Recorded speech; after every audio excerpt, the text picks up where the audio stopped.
Hello and welcome, everyone. My name is Matt Falker. I'm owner and operator of the Vocal Jazz Academy. We've been hosting weekly broadcasts throughout this summer with the goal of helping vocal jazz educators prepare for the upcoming, hybrid online school year by sharing ideas, discussing new technologies, but basically just staying connected with each other. Earlier this summer, we hosted a webinar called Race Conversations in Vocal Jazz with prominent Black educators from all around the United States and Canada. It was a really, really powerful discussion, one of so many that's happening during this social justice movement that we're experiencing. We certainly hoped when we did it that it would spur further conversation. And so I want to introduce my guest, Terrence. Terrence is with us. Terrence, like so many of us, has a lot of irons in the fire. I know him as a vocal jazz artist with multiple Downbeat Awards to his name. He's studied in prominent vocal jazz programs with Carrie Marsh and Christine Guter and others. We got to spend some time together at Cal State Long Beach in private lessons. But as well as your vocal jazz background, I, of course, know you as an active church musician, a worship leader, and we've gotten to connect about that many, many times. More recently, though, I've learned that you're trained as an EEO rep. You're leading diversity and equity workshops professionally. So kind of figured out you might be the perfect person to help lead a discussion on this. I don't know. Welcome, Terrence. Thank you so much. I appreciate the invite and look forward to helping out however I can. I'm really passionate about always paying forward or trying to pay forward the things that I've really been blessed and privileged to gain along my journey. And I felt this is just another opportunity where I would be remiss if I didn't put another iron in the fire, I guess we would say. We appreciate that. So, how this came about is, if I remember it correctly, you were watching the Race Conversations webinar that day. And I think it's fair to say, because of your background and training, you were already seeing some of the next steps that I think we didn't even see yet. Not to put you on blast, but you're on the YouTube feed going, this is great to hear from these Black educators. Now, can we hear from everybody else? Like, you were already down the next road. So can you kind of talk about where you see this going? And we're getting set to present a session next week. It's what we're talking about. So go for it. Well, definitely. I mean, I always applaud, and that's what I tried to make sure to include in my comments, was to say, hey, this is great, because it's always a start. Having the conversations is always a good start. But of course, me being with my big mouth or my big fingers in this case, I just popped in and I just said, hey, noticing it or recognizing that the majority of actual vocal jazz educators are white, I was just wondering why they weren't, I don't know if I use the word encouraged to participate, or why they weren't represented in the session there. And people explained, hey, this is where we're just starting. We wanted the other demographics to just kind of listen and understand. And Jessica, Matt's lovely wife, who's one of my now aunts and has been so for a while, who beat me across the head and invite me and whatnot. But she reached out to me and said, hey, I saw your comment and I just wanted to further discuss, what you mentioned and get your take on it. And so I just offered a different perspective and said, hey, it's good to start anywhere. But what I found is another approach, I won't say the best approach, but what is another approach is to actually have the folks that don't fit the demographic on the disparate end of it, or the discrimination or whatever end of it, the historical end, to actually talk about what they're doing to stop this, or what their observations are in terms of the topics or whatever the case is. Absolutely. I mean, where we started with the webinar, I think, was that a step that we had to go through, which is, the prominent educators that we brought in, including Dwayne Davis, who, I was a college student and he was one of my teachers. Right. All these years I'd known him, I'd never heard some of those stories. It's not something I guess you bring up just casually around hey, we're hanging out and, oh, can you tell me that time you drove through a sundown town, like, what? So I think we need to go through that step. But then the next step from there is, how can we now get this discussion going? How can we look at what's going on in the vocal jazz classroom? And by that, we're not just talking about choirs. We're talking about private lesson studios. We're talking about a jazz history class. I mean, I think a lot of these things that we're talking about are going to apply to this. So what we're going to do is we're going to host a webinar next Friday, 1 week from today, called Embracing and Encouraging Diversity in the Vocal Jazz Classroom. It is going to be a webinar that people pre-register for. There's going to be a small fee associated with it, folks, but we are going to make sure that those proceeds go to, well, to thank Terrence for his time, but primarily to the Ella Fitzgerald Charitable Foundation. We're going to be donating so that they can provide scholarships to low-income students and minority students. And I think that's where the energy needs to go. But tell us a little more just about what you think we might be focusing on in next week's session. Well, the whole thing is, a lot of this stems from the race issues coming to the forefront as a country and as a world, to be honest. I was reading online, especially during the height of the protests after George Floyd's death, and looking at the Breonna Taylor incident as well, where there were protests in every state and also, I think, maybe 15 other countries. And so we've brought a lot of these issues that exist in other areas to the forefront now. And it's highlighting some of the real issues and some of the systems and some of the just the negative aspects that are in place concerning race relations here in the United States, with our deep history of this.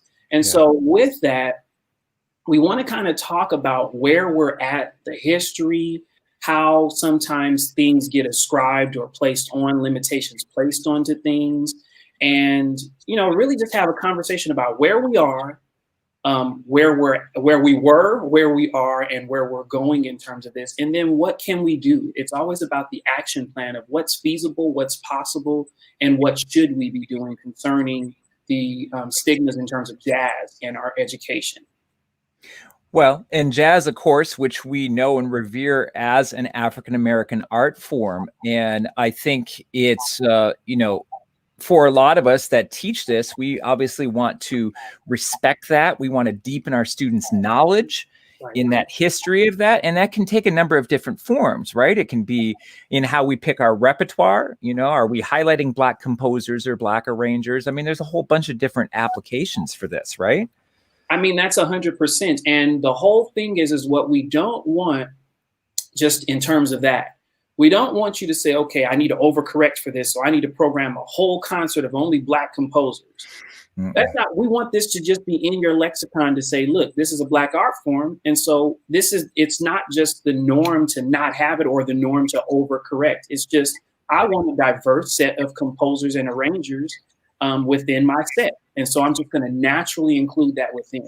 I want a diverse group of students. And so I'm going to naturally include that in and make sure that there's no barriers to diversity and inclusion in terms of getting into your programs, putting students in your ensembles, picking solos, assigning different parts and different things. What's the sound of vocal jazz? And why is it that sound? Are there other options? Are we, and I look at it and always look at, are we following the age-old model of ascribing Eurocentric traditions onto other art forms to default to, in lack of a better phrase, white is right, or it's the standard? Mm-hmm. And I know it's kind of touchy to say sometimes, but when you look at some of the systems and some of the things that are in place, we can find where not only is it that, but it also creates barriers to inclusion and diversity. Oh, absolutely. And then a couple of things practically. So certainly we're recognizing the history. We're talking about programming, some of that other stuff, but also really trying to get deeper into how we deal with the diversity in our classroom. And certainly when I say that word, everybody thinks, okay, now we've got our white, Black, and brown.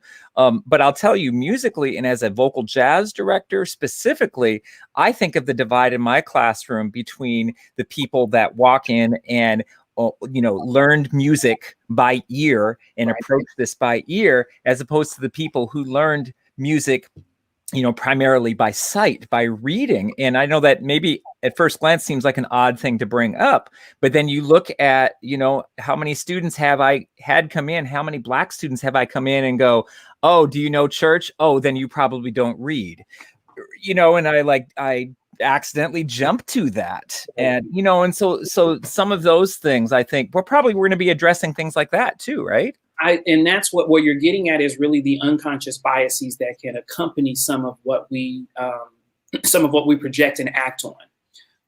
And that's a dangerous thing, where we default to, okay, if you fit into a category, or we label you as, okay, you're a church, you're learned from church, as we would say. Then now we've put you in a box, and we've said, okay, now I know historically what that is. And so I'm going to ascribe that to you and place that onto you. And sometimes that can be kind of dangerous, because what that does is it can shape your interactions with the student or with another professional.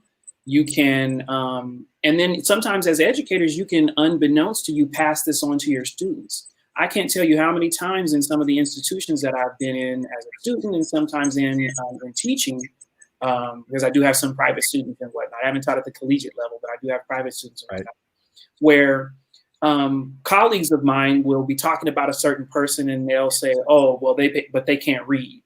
And for some reason, that's a litmus test to say, okay, are you the top echelon of a performer or a singer or artist or whatever?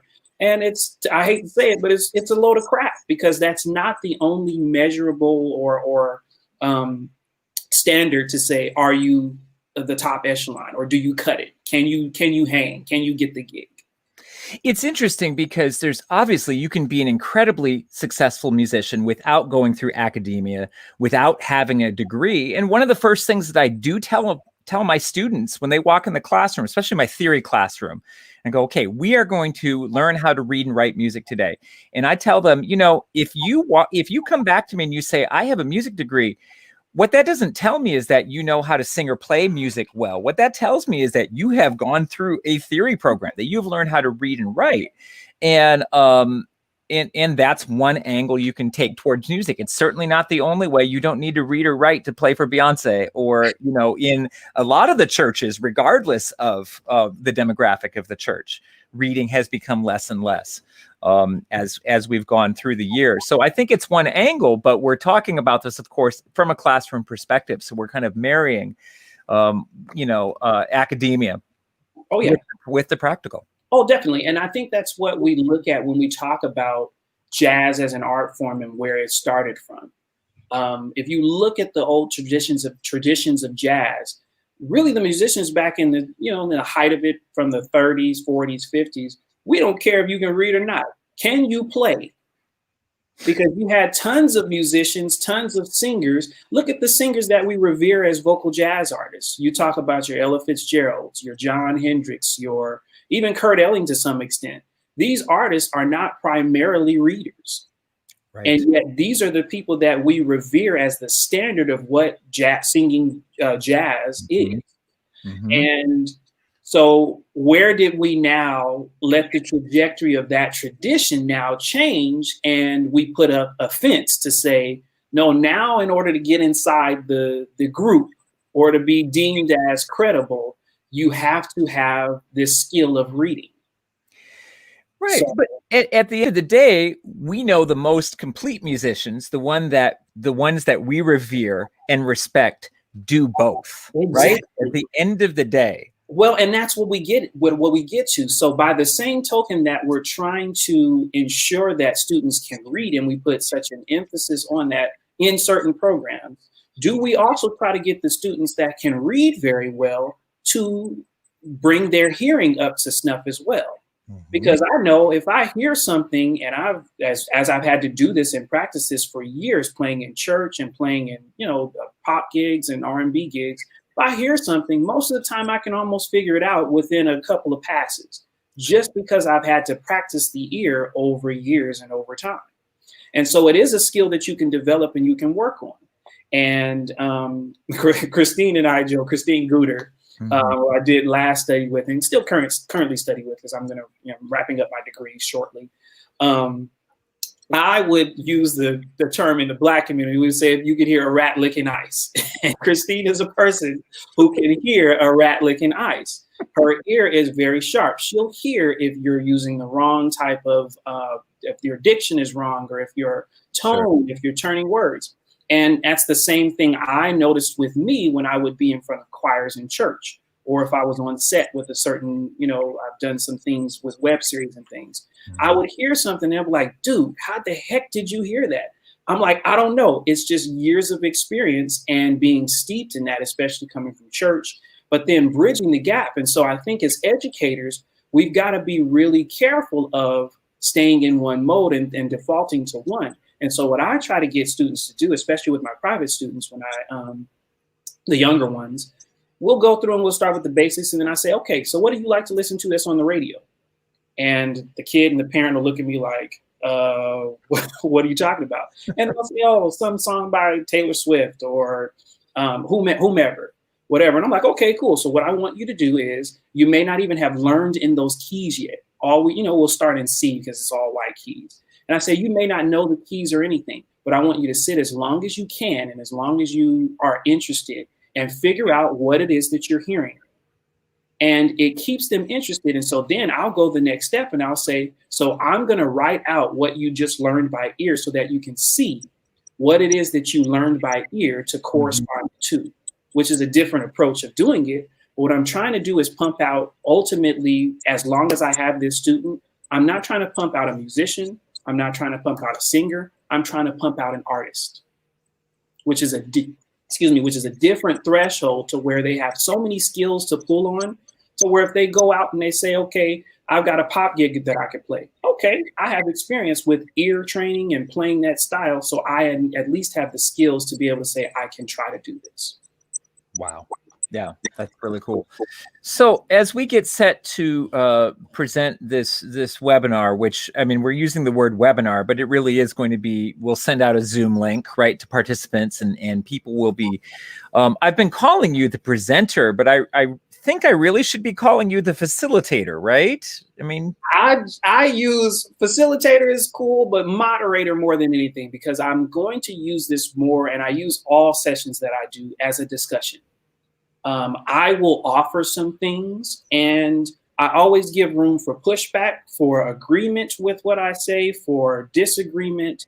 We'll flesh it out. We'll agree to disagree. And I love to get other attendees' perspectives in here too, because I don't know everything. I never will know everything. But if we have a different group of perspectives that are in there, we never know what somebody has experienced in their past where, yeah, I've done this concerning that, or I've seen someone do this concerning that. So I want us to have a healthy discussion, an open discussion that's in a safe place, so where we can really get down to some, determining where we're at, where we need to go, and what do we need to take with us along the journey.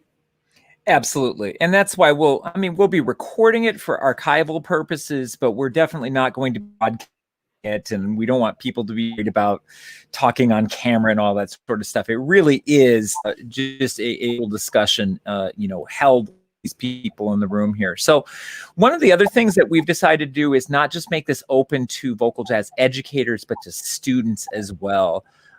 So what do you think, if a student thinks, hey, what would a student be getting out of this session?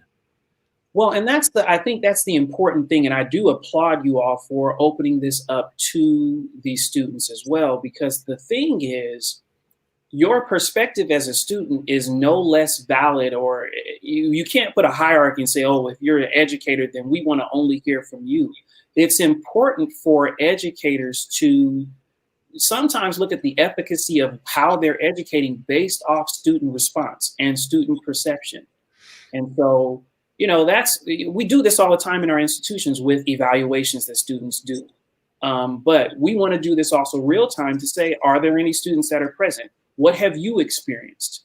What are you talking about amongst students? Because again, as we're educators now, we're whatever age that we are, but these students are going to continue the tradition onward. So we have to find out where they're at, what are they thinking, all of these things to say, okay, where is the trajectory of this idiom going, especially in an educational setting? Absolutely. Agree with that 100%. Now, we just posted a couple of surveys that are open to educators and students, whether they're participating in the webinar or not. So you can find them in our Facebook group, Vocal Jazz Academy Educator Support, but we'll be blasting them out in some different ways and means as well. What are you trying to accomplish with the surveys? I know we're kind of just gathering anonymous data, right? No names, definitely not emails, that kind of stuff. That defeats the purpose, because then everybody's going to be like, well, I don't want to say X, Y, and Z. I don't want to be testy. But what we're looking at is we want to get a baseline of some just basic demographics, basic demographic information, just markers to say, okay, I see a certain number of the educators teach at this level. And just where do you view your program where it is now? Do you think that it's diverse? If it's not, then why? Is the community where the program is located, the area, the city, whatever, is that diverse? Because we can't say, okay, we want you to have this many, and this is a kind of a grandiose example, but we need you to increase your Black students, and you live in a town that's primarily white where you don't have access. So then we talk about, okay, what other methods are in place to help you to diversify, to pull other groups in? What partnerships can you form in other communities, with other educators, with other areas, to draw other students to your program? And so we can't know where we're going again until we know where we already are. So hopefully these basic questions that we have give some insight to where educators think their programs are, and we can use those as discussion points throughout the session. Well, it's going to be an amazing discussion, and I'm looking forward to not just hosting it and hosting you, but I'm really just going to be following along as a participant and actively participating, like we're going to encourage everybody else to do in there. I know Christine Guter and Ian Brecky from the Vocal Jazz Academy will be there as well. But we hope that all the folks out there that are interested in this will join us. So I just wanted to remind everybody that the session is going to take place a week from today, Friday, August 6th at 10 a.m. Pacific, 1 p.m. Eastern. And so we encourage you to join us. You can register at vocaljazzacademy.com, and we've got a page specifically dedicated to this as well. So, hey, Terrence, thanks so much for being here. Really, really appreciate you talking to about this with me, and we're looking forward to next week's session. Looking forward to it. Again, as always, I'm just another stone in the fire, dog in the fight, whatever the case is. And so more than anything, I want to help be an ally. I really, I didn't say this at the top, but I'll say this again during the session. I really do feel for the educators right now with what all is going on.